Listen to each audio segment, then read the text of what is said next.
Hey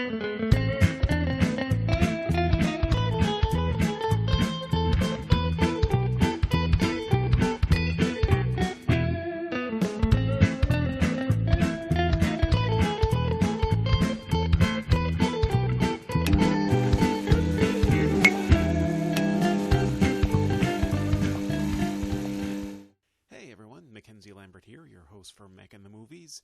In this episode, I review another film from Tricoast Entertainment, but it's not a documentary this time. This will be a review of the political thriller Lone Star Deception, starring Eric Roberts and Anthony Ray Parker.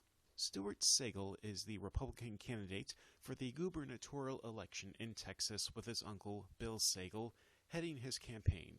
Stuart is hit with a blackmail scheme by a prostitute named Lolita he had a tryst that was caught on camera with that would ruin his campaign.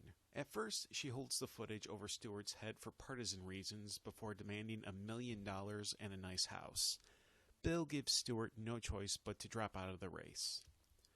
Bill turns to one of the top people of the campaign, Tim Bay, to become the new Republican candidate for the Texas governorship. He's a family man, a veteran, and a man of principle. He's the legitimate version of what Stuart only pretended to be. In turn, this makes Tim the first black candidate to run for Texas governor, even possibly the first black governor, period. Tim becomes a media sensation.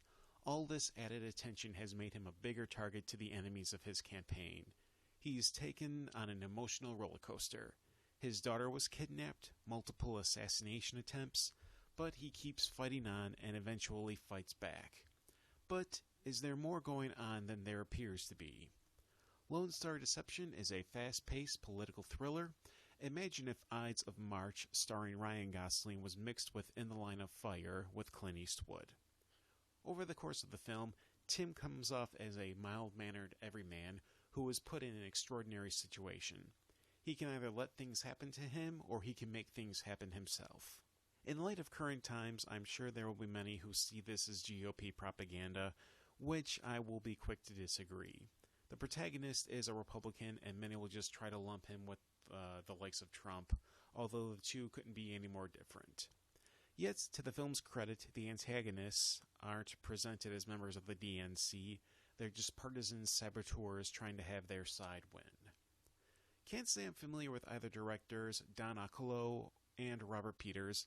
Occolo has been involved in filmmaking since 1995, and Peters' career goes back to 2012. For the small budget of $8.5 million, they managed to make a film that looks small, but manages to have grand-scale implications in the narrative. Eric Roberts as Bill Sagel never fails to play a good, sinister bad guy. He brings a Mephistophelian glee to the role. Last time I saw Roberts was in the atrocious Human Centipede 3, but I'm glad he's recovered from it because Lone Star Deception reminds me how much fun he can be to watch. I didn't recognize Anthony Ray Parker, but he's been in a few noted films. He was in the underrated Frighteners from Peter Jackson. He was Dozer in the sci-fi classic The Matrix. He made multiple appearances on Xena Warrior Princess. In Lone Star Deception, he does a great job as playing a guy who is in over his head, but manages to overcome the odds in a believable fashion.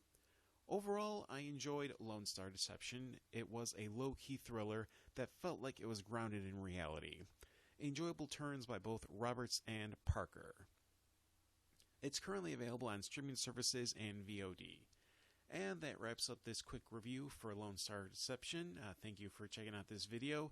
Until next time, this is Mackenzie Lambert for Making the Movies, signing off.